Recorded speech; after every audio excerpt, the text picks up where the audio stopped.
Hello প্রিয় দর্শক, স্বাগতম মজার গল্প ঘর।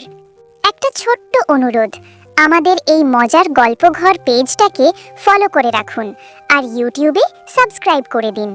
সাবস্ক্রাইব করলে নতুন কার্টুন গল্পের ভিডিও আপনার কাছে সবার আগে পৌঁছে যাবে। চলুন আজকের সুন্দর গল্পটা শুরু করি।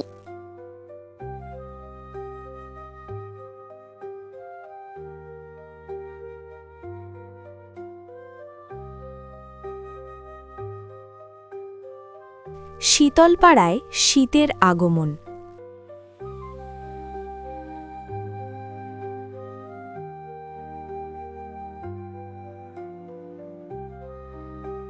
পৌষ মাসের শুরু। রাত নামলেই শীতলপাড়া গ্রামটা যেন সাদা কুয়াশায় হারিয়ে যায়। খেজুর গাছের মাথায় রসের হাঁড়ি ঝুলে থাকে। কাঁচা রাস্তায় হাঁটলে পায়ের নিচে শুকনো পাতার শব্দ।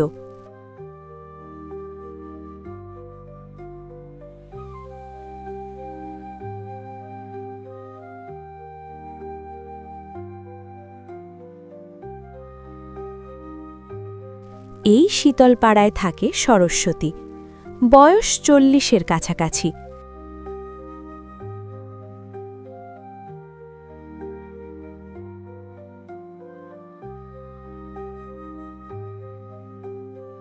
কিন্তু চোখে মুখে এমন ক্লান্তি যেন জীবন তাকে অনেক আগেই বুড়িয়ে দিয়েছে।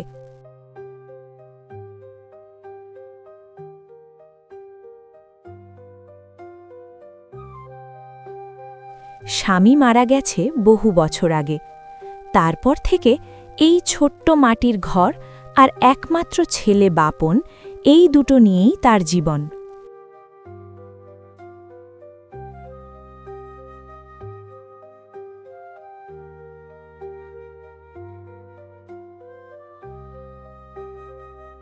শীত এলেই সরস্বতীর বুকটা ভারী হয়ে ওঠে।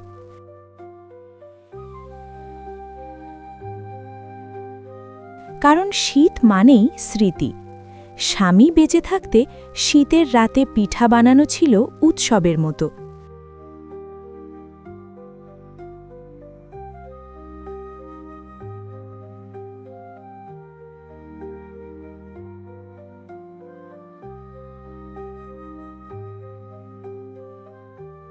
সরস্বতী চাপা গলায় বলে, শীত আবার এলো, কিন্তু তুমি আর এলে না।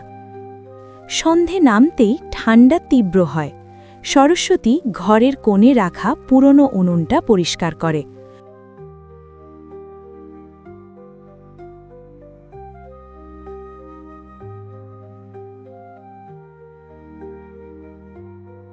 খড়কুটো সাজিয়ে আগুন ধরায়।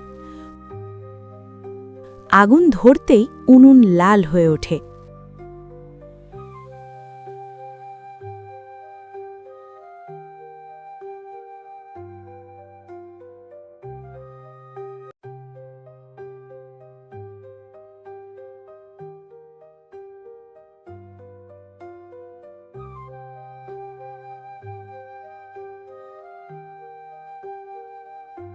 ছেলে বাপন দৌড়ে এসে মায়ের পাশে বসে। মা, আজ কি পিঠা বানাবা? বানাবো রে বাবা, শীত এলে পিঠা না বানালে মনটাই বসে না। চালের গুঁড়ো ছাকা হয়, নারকেল কোড়ানো, খেজুর গুড় টুকরো করা।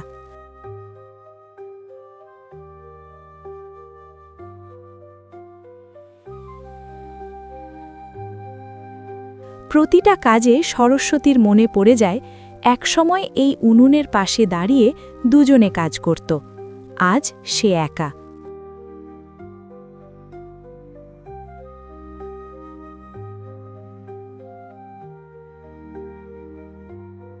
কুয়াশার ভেতর আগন্তুক। রাত ঘনিয়ে আসে। কুয়াশা এত ঘন যে বাড়ির উঠোনটাও ঠিকমতো দেখা যায় না।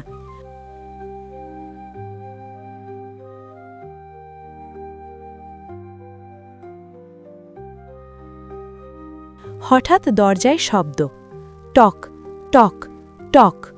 সরস্বতীর বুক কেঁপে ওঠে। এত রাতে কে? দরজা খুলতেই দেখা যায় একজন বৃদ্ধ মানুষ।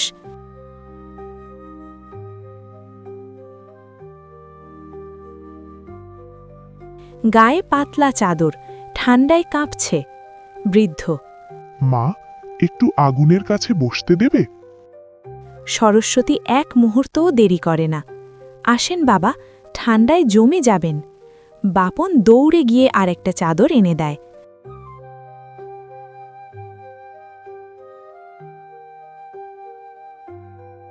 আগুনের পাশে বসতেই বৃদ্ধ লোকটার মুখে একটু রং ফেরে।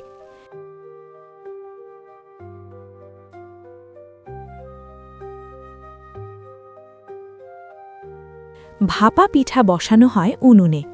ঢাকনা খুলতেই গরম ভাপ, খেজুর গুড়ের মিষ্টি গন্ধ, নারকেলের সৌরভ, ঘরটা ভরে যায়।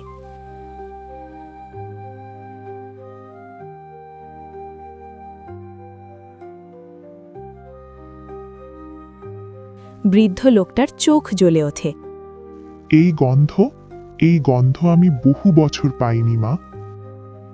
সরস্বতী পিঠা বাড়িয়ে দেয়। এক কামড় খেতেই বৃদ্ধ লোকটার চোখ ভিজে যায়। আমারও এমন একটা ঘর ছিল, একটা ছেলে ছিল। বাপন চুপ করে শোনে, তার বুকের ভেতর অজানা কষ্ট জমে।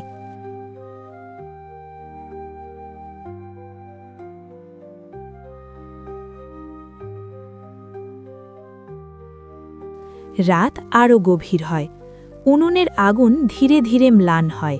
বৃদ্ধ লোকটা কথা বলতে থাকে। মা, শহরে গেলে মানুষ বড় হয় না, মানুষ আরো একা হয়। সরস্বতী দীর্ঘশ্বাস ফেলে। এই ঘর, এই উনুন, এইটাই তো আমাদের সব বাবা।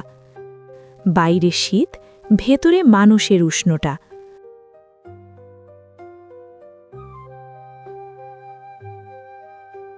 ভোরের আলো ফুটতে শুরু করে। মসজিদ থেকে আজানের শব্দ ভেসে আসে। বৃদ্ধ লোকটা উঠে দাঁড়ায়। মা, আজ রাতে তুমি আমাকে শুধু পিঠা দাওনি, আমাকে আবার মানুষ মনে করিয়েছ। সে ধীরে ধীরে কুয়াশার ভেতর হারিয়ে যায়। সরস্বতী অনেকক্ষণ তাকিয়ে থাকে।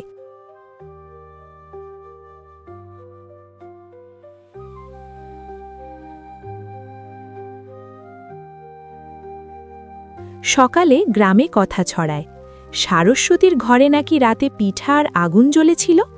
পাশের বাড়ির লোকজন আসে। একজন বলে, এই শীতে আমরা সবাই মিলে পিঠার আসর করব। সরস্বতীর চোখে বহুদিন পর আশার আলো জ্বলে।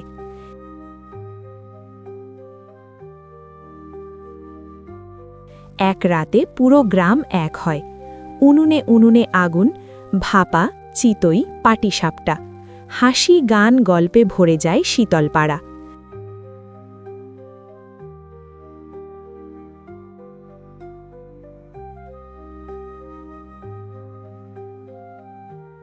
বাপন আনন্দে মায়ের হাত ধরে।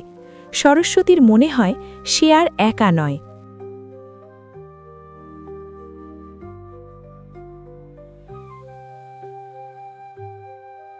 রাত নামে আবার। সরস্বতীর ঘরের উনুনে আগুন জ্বলে। সে আকাশের দিকে তাকিয়ে ফিসফিস করে, দেখছ তো, তোমার পছন্দের পিঠায় আজ পুরো শীতলপাড়া এক হয়েছে। আগুন, শীত, পিঠার গন্ধ, এই সব মিলেই জন্ম নেয় শীতলপাড়ার শীতের রাতে পিঠার গল্প।